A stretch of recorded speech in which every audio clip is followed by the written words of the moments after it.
If you're looking for proven ways to take your fundraising results to the next level, you're in the right place.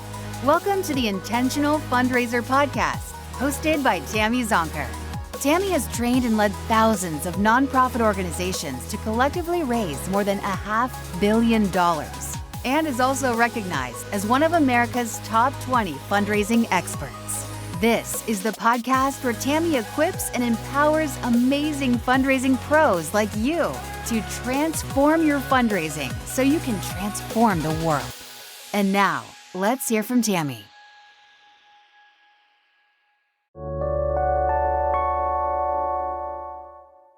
Have you heard the exciting news? On January 25th, 2023, Tammy Zonker is hosting her first annual and free virtual summit for you and 999 other fundraisers and nonprofit leaders. Transform 23, also known as Fundraising Transformation Virtual Summit, is hyper-focused on equipping fundraisers everywhere to take your fundraising to the next level. We've put together 10 wow-packed sessions with you in mind, led by 10 incredible forward-thinking experts to help you transform your fundraising in 2023 and beyond. And a special shout out to our transformation sponsor, The Giving Block. Now here's the thing.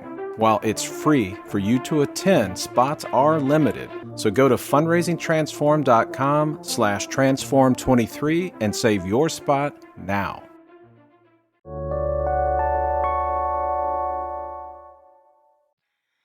In today's episode of the Intentional Fundraiser podcast, I want to share my top 5 insights from working with nearly 200 Australian arts and culture fundraising pros in 5 capital cities in 10 days. Earlier this year, I had the extremely good fortune and privilege of visiting Australia at the generous invitation of Creative Partnerships Australia. CPA is a very well-respected, relatively smallish government organization comprised of truly extraordinary people. They are dedicated to creating a sustainable and vibrant arts and culture sector all across Australia. From highly recognizable and revered organizations like the Australian Ballet, the National Gallery of Victoria, and the Melbourne Symphony Orchestra, to small grassroots theater companies and festivals and independent artists and many organizations in between. The opportunity was to lead 5 one-day major gift masterclasses in 5 capital cities, coast to coast, in 10 days. We started in Sydney, then Melbourne, Adelaide, Perth, and Brisbane. Now, if your geography skills are sharp, you know that's intense. Support for this show is brought to you by Bloomerang. Our friends at Bloomerang really understand fundraisers, which is why they make donor management and online fundraising software that nonprofits love to use. To learn more and to join them in their vision of building a world inspired by giving, head over to bloomerang.com/intentional-fundraiser.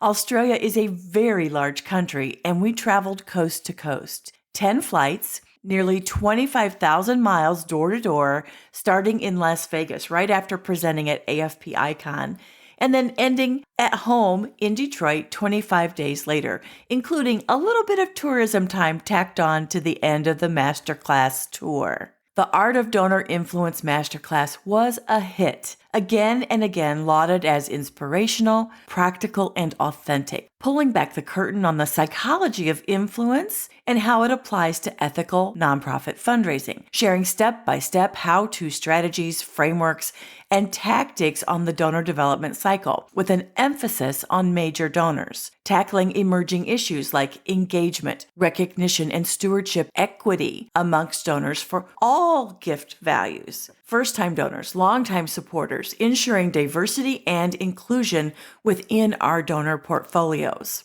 One masterclass participant wrote, "Absolutely brilliant, full-day learning experience from a master, sharing highly achievable, practical, and transferable skills and best practice strategies for generating greater philanthropic relationships and support." I love that. Another person shared, "It was brilliant. I'm so inspired by Tammy's knowledge and approach, not just her content, but the beautiful, warm manner she approached and acknowledged participants with and acknowledged their input. I've learned so much that I will apply to all aspects of my life." I share that to just say our masterclass participants were amazing. Yes, I taught my heart out and I loved every minute of it, but I also learned a lot too. So I want to share today my top 5 insights from working with nearly 200 Australian arts and culture fundraising pros in 5 capital cities in 10 days. The first insight area is passion and stories. The Australians I met who fundraise for the arts are deeply passionate and incredibly inspiring. A great number of them are or were artists themselves. I met dancers who suffered injuries from which they could not fully recover to perform at a professional level, who chose to make a career out of raising money so others could express themselves through dance. Opera singers who were very good but felt they were unlikely to become truly great, choosing to become fundraisers so the experience of opera could be enjoyed by so many.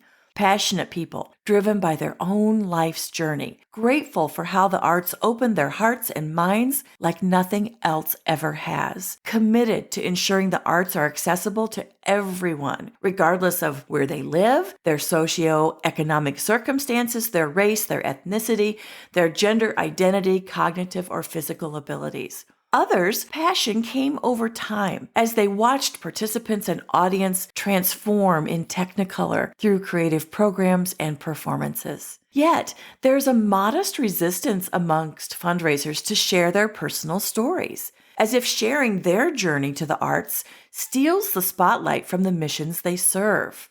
Throughout the master course, we discovered how light reflects light and passion is contagious. Sharing your story only contributes to the overall organization's story. And there's no shortage of transformational stories emerging from the Australian arts and culture sector, especially semi-post-pandemic. As Australians emerge from the most restrictive lockdown in the world, Melbourne endured 262 days of full quarantine. The truth is, we are emotional donors looking for rational reasons to justify our emotional decisions to give. And nothing happens until somebody feels something. So we must tell our stories and the stories of those we serve, the stories of our audience, the stories of our artists, the stories of our organizations. Stories are everything. The second insight I'd like to share is around the topic of perfectionism. Perhaps it's the nature of the arts organizations to seek perfection. Rehearsal after rehearsal before opening night, blistered and bleeding feet under perfectly blush ballet slippers, painting over painted canvases until the perfect work of art emerges. Fundraising pros for the arts seek similar perfection, which can slow the donor development process. Stalled in discovery, in search of every last detail before scheduling that visit. Unended cultivation until the donor makes a gift of their own volition in an amount of their choosing or desperately asks, "What do you need?" More than one fundraiser in each capital city confessed to gas-bagging donors through a seemingly endless cultivation. In other words, just chatting with them in a friendly manner without an individual donor development plan guiding the donor to support a project aligned with their passion and values. And I get it. We're under intense pressure to be the experts, often with our executive directors, our creative directors, and trustees as witness. The expectations for us to engage donors and to ask perfectly are astronomically high. But here's what I know. Authenticity, passion, and a compelling need will win over perfection every single time. Oh, and you'll likely receive larger gifts in a shorter length of time. The next area I want to talk about is case for support. In late 2021, Creative Partnerships Australia published a research report called Giving Attitudes 2020. If you're interested in the report, you can download it from the link that we'll include in the show notes. Amongst a lot of juicy insights and data points, it identified 4 challenges facing Australian arts and culture organizations. One of those challenges is improving the articulation of the case for support and value proposition. The case for support can be simply defined in a few short questions. What do you do and why does it matter? Why now? What's the urgency? Why are you the organization to do this work? And why are you asking me? In other words, why should I give you my hard-earned money now?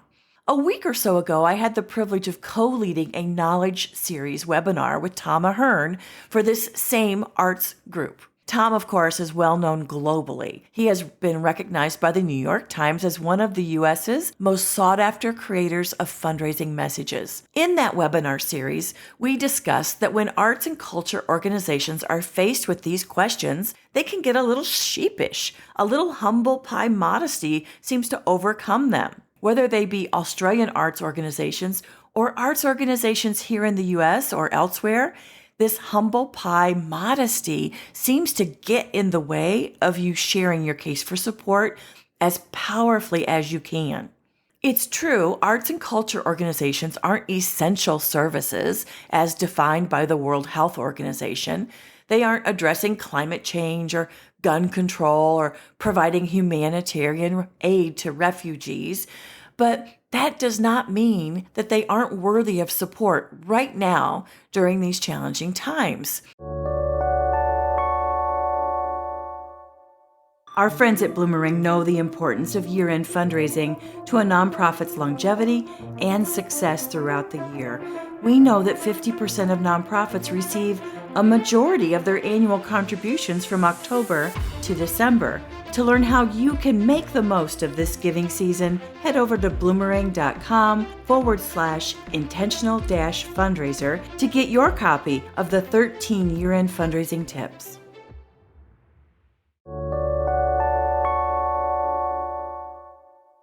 Health researchers report that we are experiencing an epidemic of loneliness.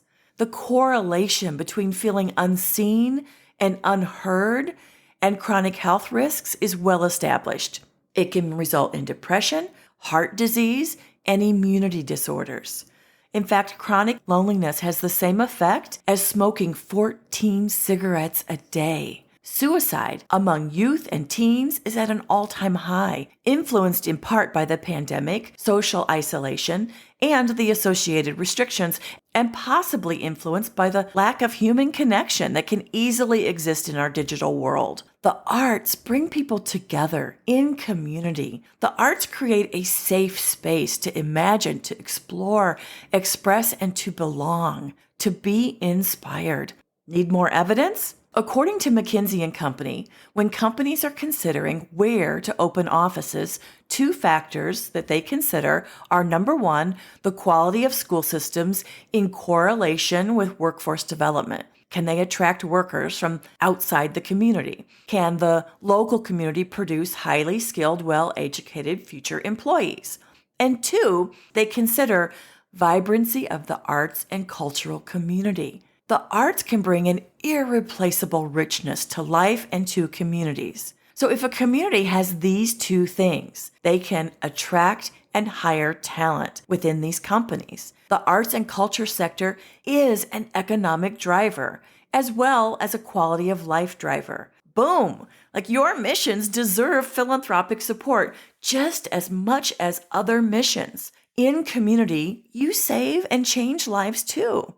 The fourth insight, an area that I want to talk about, is asking. Oh, asking. We all have a lot of fear about asking, whether you're from Australia, North America, or elsewhere around the globe. Fear of rejection, fear of embarrassing ourselves or looking badly, fear of asking for too much or too little, fear of upsetting, offending, disappointing our donors, fear. So when we finally find the courage to ask for a gift, the moment it rolls off our tongue, we just cannot be with the silence.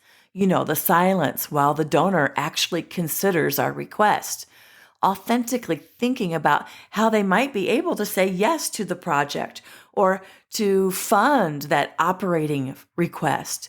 Could it come from stock? Would it be better gifted through a donor-advised fund, all at once, or perhaps maybe in two payments? Meanwhile, we abruptly break the silence with our counteroffer of a lesser amount before the donor even has time to consider the original offer. Universally, the antidote to fear of asking disease is practice. Role-playing every ask with a trusted colleague or your solicitation partner. The more experience you have asking, the more those feelings of fear will become feelings of excitement. Nike had it right when they said, just do it. And I was so moved and inspired by Australian fundraisers and their longing to become more skilled at asking and their willingness to rehearse, to do role plays, and to do that practice, to just do it. And lastly, I want to talk about generosity of spirit and gratitude. In truth, with only a few nuanced exceptions, Australian fundraisers share many of the same characteristics with North American fundraisers.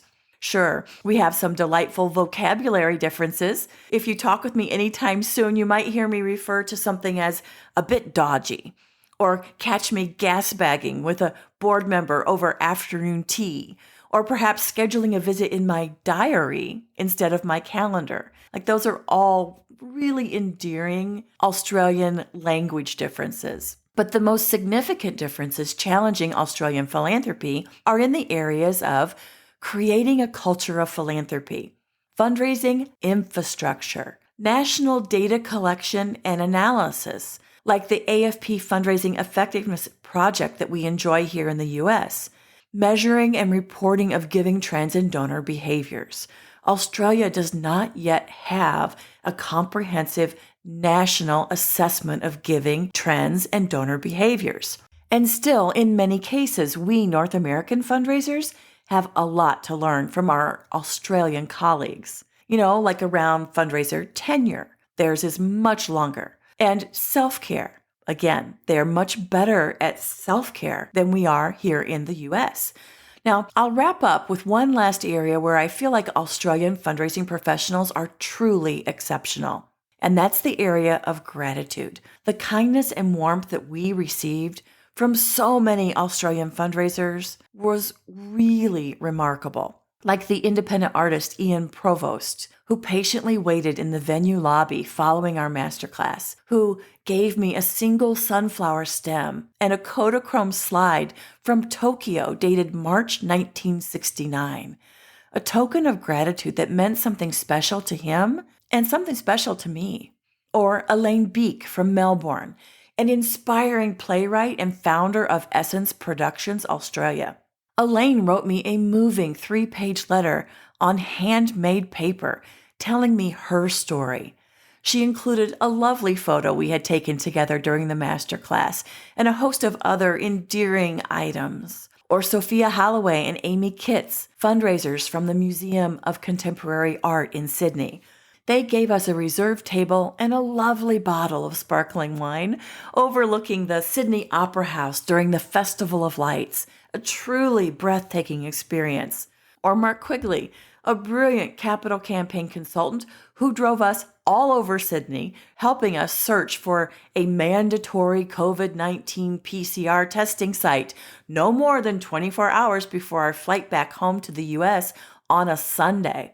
Or the Creative Partnerships Australia team, Matt Morse, Fiona Menzies, and the entire group of area managers who went above and beyond to make us feel warmly welcomed in their beautiful country, plied us with incredible food and Australian wines, recommended must-see museums, galleries, performances, and natural wonders. As we find ourselves perched on the eve of Thanksgiving here in the U.S., I'm reflecting on my many blessings, the extraordinary kindness and phenomenal experiences of 2022, and those yet to come before the end of this calendar year. The love I feel for and from my family, friends, and clients, and the great privilege and joy of working in the nonprofit sector. Yes, we work incredibly hard and long hours.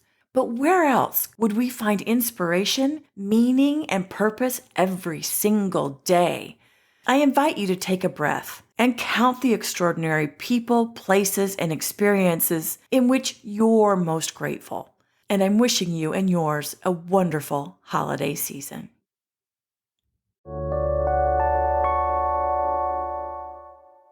Thank you to our friends at Bloomerang for supporting this episode. Learn why fundraisers love using Bloomerang and grab your copy of the 13 Year-End Fundraising Tips ebook at bloomerang.com/intentional-fundraiser. The link is in the show notes.